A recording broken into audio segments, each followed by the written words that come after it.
Time to check in with our lizard overlords. What are they up to? Well, this. Is this the worst hour now? Are we done our first hour?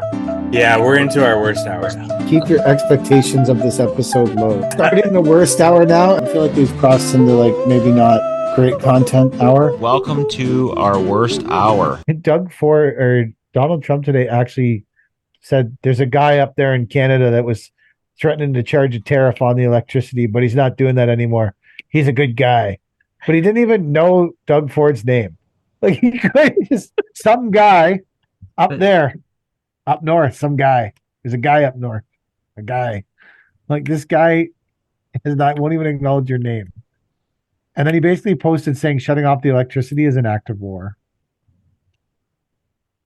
So the people who are affected by the electricity being shut off are unfair targets of that, I think. Like, when you can if you live in fucking northern New York and you have a family of 5 and it's going to increase your electricity bill by $200 a month, I think that's unfair to them. You know, like, it's a casualty, I understand it, but I don't think electricity is different than maybe some of these other things. eggs. Whatever it is. And I'm not of the political mind that I'm smart enough to talk about this, but I think if you're fucking with people's like heat and stuff like that, When Doug Ford said he was, and I understand that we don't have a lot of leverage here, and there's not a lot else we can do because we're pretty fucking useless as a country on our own. So having to do the hard things like that maybe comes easier to us or something. But I think that if you're going to tariff the electricity, fair enough, because they're getting tariff back. I agree with the points you made. I think fair enough, tariff the electricity. But if you shut off the electricity, you better expect that tanks are going to roll across the border and just turn it back on. That needs to be 100% your expectation. If you kill the electricity to 4 million people in the US in the middle of March, your expectation, the reaction to that, what do they call it? The equal and opposite reaction would be, if you should not be surprised if they're like, okay, we're just going to take this country over. Because what are we going to do? Cool. What kind of conversion rate are we getting our money on? I plowed the dam that supplies that electricity to 1.5 million Americans. Right? Like, it's literally at my fucking doorstep. Really? And it's shared between Canada and the States, the hydroelectric dam in Cornwall that does all that. But I still don't think you can use that. You can't shut off the power to fucking people. And I'm not a guy that has a big heart. But I don't think you should. Are you pumped that Mark Carney's the prime minister now, unelected? 40 million Canadians, 115,000 people voted for him. Every circus needs a Carney. The best part about that is, before they did the Liberal vote, they deleted 65% of the voters in the party because they probably weren't going to vote for him. So they're like, oh, he won by 85-11. It was 85%, 11%, 3%, 3% or something. But they eliminated 65% of the voting members of the Liberal Party hours before they held the vote. I'm going to guess anyone that was new that had signed up because they were trying to submarine the vote would, anyways, in total in our country, 115,000 people voted for the new prime minister out of 40 million. Wow. Did you guys see that picture of Trudeau leaving Parliament with the chair? No. He got a replica made of his chair, and he walked out with his chair over his head sticking his tongue out, it actually reminded me of like when he dressed up like a genie and he was sticking his tongue out. He's making the same face. So did he steal the chair, or he just made a replica? He commissioned a replica. He commissioned an artist to make an exact replica of his chair, and then he walked out with the replica. Why was the chair so important to him? I don't know. I think he didn't spend much time in it. He took more holidays than any other prime minister ever did. Really? Is that true? Yeah. Can we fact check Chad? Jamie. Mike, fact check Chad. I think I already did this before, and Chad was right. I think I already fact checked Chad before. On this same claim? Yeah, I think because we also talked about Joe Biden, how much vacation time he took compared to other presidents. That guy has disappeared off the planet. That was medical leave. Yeah, medical leave doesn't count. Now there's something about his signatures weren't real on a bunch of the documents right before he left office. There's something I read today about that where I didn't read the whole article. I just read the headline saying that Joe Biden's signatures were faked, that he didn't actually physically sign these executive orders or whatever. So Jack Daniels had to lay off 217 people. So now the whole fucking state of Kentucky is unemployed. Yeah, but I looked at that and that was back in January. Oh, was it? Yeah, a lot of people are pointing to that as, well, this is what the tariffs have done. But no, that was back in January they did that. So that was pre-tariff. Pre-tariff. People just aren't drinking the Jack Daniels like they used to. Yeah. Well, they said that it was the whole 2020 to 2023 that there was a big boom with everybody having money, and then ever since then it's just been going down. People were also just sitting on their house drinking. Yeah. Yeah, I drank a lot. COVID. You drank a lot during COVID? Oh, yeah. 4 fingers a night, like 7 days a week. What were you drinking? You just couldn't do anything else. Just glasses of rye. What kind? Centennial, probably. What's that? Signal Hill. They're Canadian brands. Nice. Good for you, Chad. Well, no, because I don't hardly drink anymore. So I haven't done anything to support them through this whole Canada First. So you're saying you only drink heavily during pandemics? The track record would show yes. Yeah, nice. Or university. University years or pandemics are the 2 times in my life that I drink heavily. Drink heavy at university or pandemics. Other than that, I'm pretty clean and sober. Yeah. Other than pandemics and university. Yeah. Have you gotten any residential leads, Chet? Nothing. It's silent over here. Well, I had one guy reach out a couple weeks ago. He was looking for a square foot price on patio slabs in his backyard, and he wanted fabric down and then gravel over top of it. And he was telling me that I only need 60 tons of gravel, so that's $600, and that shouldn't cost much to put in. I'm just like, what the fuck? Why It'll cost you $1 a ton to put in. Yeah, and so he goes, can you just give me a price? I'm like, I can't do that right here while I'm on the phone with you. I said, give me your email and I'll put something together for you. He goes, well, I don't have an email. I said, okay, well then I'll call you back. And then fucking hung up on the guy and never. Who doesn't have an email? Come on. What do you think? I'm part of some fucking phishing scam? You called me. Like, what am I gonna do? Sell your email? You're calling me from your wife's phone. Thanks, Linda.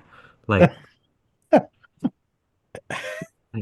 are you assuming his gender? Well, he sounded like a man. Fuck off, Linda. Yeah. This is the kind of time though where I would waste my time pricing garbage. Yes. People will call me in the past, people would call me for like that exact sort of patio stone thing, and I would be like, yeah, I'm going, man. Yeah. And I'd make the appointment, and then that day I'd be like, why am I doing this? Yeah. This is terrible. there's no way we're gonna do this job. We're never gonna. I remember maybe it was like just after the pen. I spent a bunch of time on a terrible job, pricing it, going back and forth over emails. I said, this is an awful project. This is a stupid, stupid project that I don't want anything to do with. I just kept, they were grinding on me. Like, why is this so expensive? And I'm like, it's like $5,000, man. Like, I don't know what more. Like, I was like, oh, maybe I can save some money. And do we really need to put this 1 foot band of pavers that's 3 foot long here? Like, what's the savings? Like, I don't know. Let me see. I got like really into it. The whole thing was just a massive waste of time. I just got rolled up in it. And Yeah. then the guy emailed me and I just stopped email. I was like, okay, this guy's cut off. Yep. I'm no longer participating in this game. This dude's fucking cut off.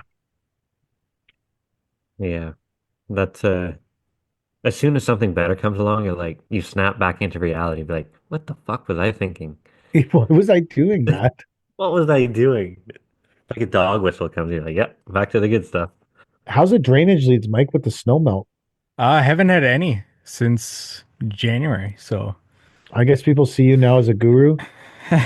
They know that wealthy landscapers aren't doing drainage jobs. I guess so.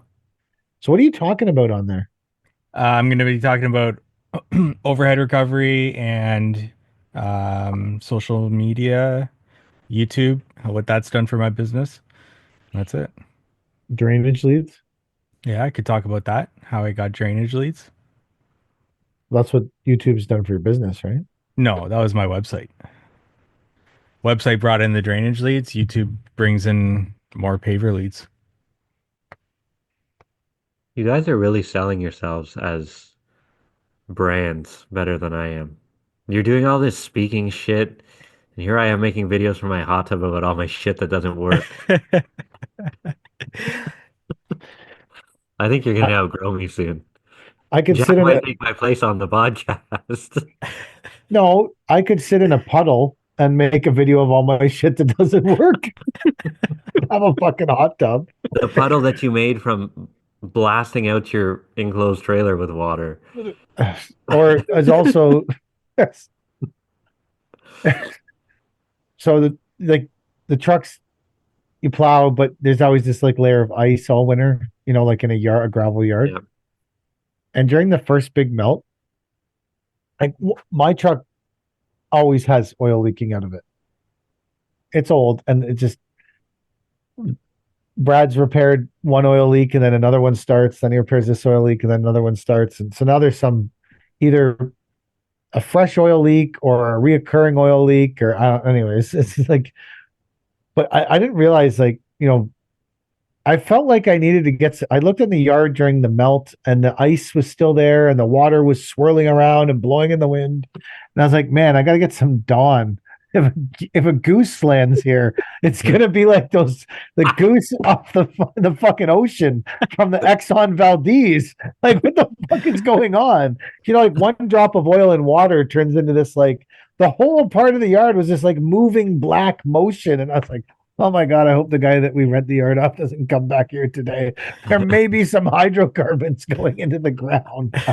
Holy fuck. I was like, God, don't let a pigeon land here. I'll be washing it and stroking it and, got to get the Dawn in the yard all the time. Cody, go buy some Dawn. In case a small animal gets in this oil slick. But when it was dripping in the snow, it didn't seem that bad. It was just dripping in the snow, and then the snow melts and covers it, and some more snow falls. But the melting of the snow is the revealing of the past. And the sins do come out, like the oil leak. So also that was like, remember I made the video about the trail of tranny fluid through the yard? Yeah. You can find the truck. It also happened in the yard. So. One of my favorite conversations. So the tire guys came and swapped all the tires. And last time they did a big tire swap like that, they took all the old tires away with them. Mm-hmm. I just assumed that was part of the deal. This time it was not.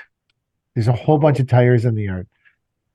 So all these used tires are in the yard. And so I go to the guy who on Saturday. Oh, I have a great story from Saturday. That's a funny story, a really funny story about my own stupidity. Um, so on Saturday, I get back to the yard and I have a mild concussion, and I wander into the shop, and the guy who owns the yards in the shop, and I say, "Hey, like, do you know where I can get rid of all these tires? Like, I'll just get Cody or Andrew or someone to get rid of them." And he goes, "What? You're getting rid of those tires?" I was like, "Yeah, yeah, they're pretty shitty." And he says, "Oh, because there's a guy who owns a bunch of like tour buses or some shit on like Toronto Island or something that has something to do in the yard." He goes, "Oh, that guy was eyeing up those tires for the buses. Do you care if he takes them?" I'm like, no. But like, just so we're clear, I deem these tires no good to haul dirt before you go and put them on a bus that hauls people. So I'm not, I'm just saying, I'm just putting it out there that I looked at these tires and thought, these tires are not good enough to haul around dirt. And he's like, "No, we want them." So we moved the tires to the side of the building. Anyways, on Saturday or Sunday morning, this was happened on Sunday. On Sunday morning, I got called out for an emergency snow moving session at Amazon. So I got to the yard and I looked at all the trucks and I was like, you know what, man, I just like driving my truck is like the worst truck we own. But I was like, you know what, I just like driving it the best because it's got all my shit in it. It's all set up for me. The mirrors are set up for me. Fuck it. I'm just like, there's brand new trucks in the yard, like 500 grand worth of brand new trucks in the yard, 2022s, 2024s. And I was like, fuck it, I'm going to take my '09. So I take the '09, which is leaking oil all over the parking lot, which was pointed out to me immediately when I got there. And we dump a few loads, and I dump this load, and there's a quick attach for the airline that feeds the the dump body that releases the locks on the tailgate. And as I'm dumping the snow, the quick attach explodes. So now there's a 1/4 inch airline whipping around the back of the truck. Box is about halfway in the air. So I pull on the maxi brake, jump out of the truck, and run to see what's going on with this line. Like, what happened to this line? Do I need to stick it back in? How is it broken? So I climb under the truck and I'm bent all over and I'm looking at the line. And in that moment, the other half of the load of snow decided to come out of the box and land on Mike. So now Mike's like buried in this wet pile of snow at the Amazon. And I was like, fuck. And so I was obviously frustrated with myself because the airline is broken. I probably shouldn't have brought this truck. I could have brought the brand new truck or the one that's only 2 years old. And I was like, fuck, this is fucking up my whole day. And as I pulled myself out of the snow, angry and cold and wet, and I jumped up, at that moment, I realized the tailgate was suddenly open as I smashed my skull off the tailgate and basically knocked myself semi-conscious in the parking lot. And then I had to call the guy I was working for, Eric. I have a few problems over here. It's like, what's going on? I'm like, airline's exploded. We got to get a new quick attach. He's like, okay, I'm coming. So we drove to Princess Auto, got a new quick attach. And I drove the truck around for the rest of the day, more than likely concussed minorly. But I had also soaking wet from the snow landing on me. Yeah. And I thought, man, this was a whole cavalcade of mistakes I made. And you would argue that with all of my experience, these things wouldn't happen to me. I would know better when I got to the yard to say, it's Sunday morning. What's the most reliable vehicle we have, not the least reliable vehicle we own? And I should take that, which I did not do. And then once the airline blew with the box half up, I should have probably returned the box to the lower position for safety, which I did not. And then once the snow landed on me, you would think that I'd be like, oh, I need to watch my head because I'm under the truck. But I obviously was also just a lot of cascade of errors. And somewhere, the Indian security guard guy has cropped that footage of me the cascade of errors has cropped the footage from the 500 security cameras at the Amazon and probably put it on a fail site in India. Uploaded it into Indian social media. Look at stupid white man getting covered in snow and knocking himself unconscious. It's probably going to come back to hunt me on Indian YouTube. Indian YouTube. Yeah. Yeah. Well, if you think they don't have that kind of YouTube over there making fun of white people, you're crazy. I read somewhere that 65% of India doesn't even have the internet. Totally possible. Oh yeah, they don't have the internet yet. Yeah, like, can you imagine 65% of the shit that's going on there and they have no internet? I remember when I took advertising at school, it's something like 2% of the people over the age of 30 or 25 probably is 2% of the people over the age of 25 in North America have never heard of Coca-Cola. No, there's no way. I'd Google it. Mike, fact check me. What percentage of people haven't heard of Coca-Cola in North America over the age of 25? I'm getting fact checked right here live by Jack. Jack's fucking fact checking the Coca-Cola shit. was like a staple for the last I get it. I'm 8 saying years. it's Every single person. 2% of people apparently. Now, mind you, I went to college 30 years ago, so let's take that with a grain. It's something I learned in school. I don't remember the last time I was in school. So we should probably take that with a grain of salt. Yeah, so then after knocking myself unconscious and humiliating myself, I felt like that was the last time we would be moving snow this year. I hope So so. I took all the snow bins off the trucks today. And that probably jinxed myself, and there'll probably be a big storm now at the end of March. I'll be like, put all those bins back on those fucking trucks. 94% of people around the world recognize Coca-Cola. Wow. Even the Indians with no internet. Yeah. Yeah, Coca-Cola. exactly. That was in 2013. So that's 10 years ago. That number probably went up. It might just be the uncontacted Amazon tribes that haven't heard of Or Coca-Cola. there's that island where if you go there, they kill you and eat you. Yeah. Oh yeah, the Sentinelese. That's what it is. Yeah. Yeah. If you go to that island, they slaughter you and eat you. Yeah, Oh. didn't like a Rothschild or a Rockefeller go there being like, "Oh yeah, I'm loaded. They won't touch me." And then they just ate the guy. Yeah, Ate they him for slaughtered him and breakfast. ate him. Yeah. I thought it was like some Christian missionary guy That too. there to Yeah. try and bring the Lord to the island or whatever, and he got fucking munched on. Yeah. Yeah. They weren't concerned about that. Munched on. Yeah. So that's what we did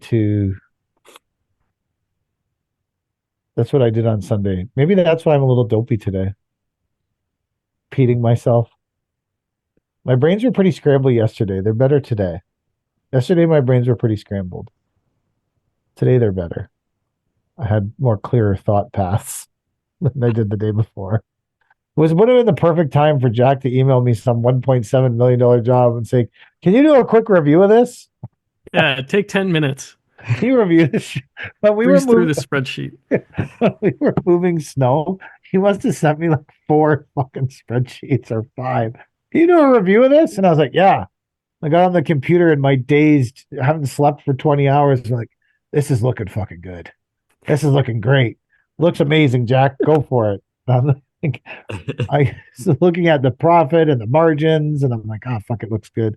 Pick a couple items that I actually understand what's going on. So, yep, those look reasonable. That looks like it works. Go for it. Probably approves $5 million worth of quotes. I got a call today from a GC. I had my price for the job, and then there was an additional price to screen stockpile soil because, well, he's like, why does your price have 2 line items whenever it's only install soil from stockpile? Why do you have a price to screen it? I said, have you ever, he's a builder. I said, have you ever tried to build a house with Home Depot lumber that's all warped and shit? He's like, oh, that makes a lot of sense. When you explain it to them in their own trade, he's like, that Yeah. makes a lot of And she's like, but if we keep this $6,000 in here, we're gonna lose a job. So I'm gonna take it out and fight with them after the fact. I said, whatever. I put it in there, take it or leave it. But if we have to screen that soil, we're getting paid for it. Fair enough. So How much soil was it to screen it for $6,000? Like, how much soil do you get screened for $6,000? you have to ask Jack. I forget. I don't want to disclose that information. That's part of the secret sauce. Okay, I was just wondering. You can tell me later. I I'm will not gonna tell you screw. later. I'm not gonna screw Chad with that information. Maybe I will. I'm gonna expand out east. Hey, come on down. I'm gonna east. I'm gonna. We're expanding to the east. Yeah. That's our goal plan. Eastward expansion. Yeah. Come all the way up to the Quebec border. Hey, how exciting was it? And we didn't bring it up that Interlock Ian did a promo for us. That was awesome. I That's loved wild. that. Yeah. Yeah. Interlock Ian is a great sport. Absolutely. He like to do that for us. I was really thankful because he was under no requirement to acknowledge us or the fact that we have altered his ego and he has an alter ego and a different name. You know, How did you bring it up to him? Say, hey, can you just say I'm in hockey? I I I've known Interlock Ian for a long time, like 10 years probably. And I saw him in the morning first thing. So I talked to him for 15, 20 minutes, shot the shit, caught up. I probably haven't talked to him for a year, maybe 2 years. Shot the shit, caught up. He's a great guy. Uh, and then at lunch, I said to Mike, I said, I'm going to see if Interlock Ian will do a promo for us. And then if you've been to a showcase, then you'll know that in general at lunchtime, he's sitting on a chair somewhere, entertaining questions or talking to contractors. So he was sitting there and I walked over and I said, hey man, Ian, do you think that you could do a promo for our podcast? Probably I know you've never listened to it, but could you do a promo? Like, what do I gotta say? I said, all you gotta say is I'm Interlock Ian. And he's like, well, he's like, can I swear? I said, you can say whatever the hell you want, man. That's the whole basis. Swear. The whole basis of the podcast. So he said, okay, well, I can't do it right now, but I would do it after the show. Like, when the show's all done and everyone's kind of leaving, I'm happy to do it with you. And I said, okay. So then after the show, Mike and I went and found him and he did 3 takes just to make sure we had one that we liked. So I'm thankful that a guy like that would take time to acknowledge us and help us out because And that was a really good idea, PK. And was fun game the best part about it is never listened to the podcast, had no idea what Interlock Ian was, but jumped on board. No hesitation, no questions asked. Sure, man, I can do that. Yeah, I'm Interlock Ian now. Perfect, man. Great. He asked me, he's like, this isn't your podcast, is it? I think he was thinking about the How to Heartscape podcast. I was like, no, well, it is. It is my podcast, but it's not. Yeah. I have shared ownership of the podcast. So I think we should give him a shout out because that was super cool. Yeah. And it was nice of him to take the time and proves what a good guy he really is. He's always been good to me and he's always been nice. And that whole company has always been good to me and nice. So, and I was super impressed with the Block Techco event. I thought it was an interesting. The only part of it for me that dragged a little bit was the permeable paver section, because I just feel like I understand why it's an important thing, and they do have to beat it to death. It does need to get beaten to death. I understand why it's really important for the industry and us as an industry, but I have seen it a lot. So that's the only part of it that sort of dragged for me, but the rest of it was entertaining and good. And the topic, what did you think of I thought the whole wellness retreat idea was good, Mike. I thought it was an interesting. I went to the home show yesterday and talked to some sauna people. So that was good to get some information on that too. Oh yeah, that's a good idea. The Toronto home show. Yeah. Yeah, I think that at least offering all those things, you might get someone to pick at least one. You know, if you do a design where you have a cold plunge and a sauna and a small pool and you know, you have a bed of coal that you can train yourself to walk across mentally. You know, those are the kind of things that people want in their backyard. You know, I liked the idea of the heated pathway to the sauna. That was cool.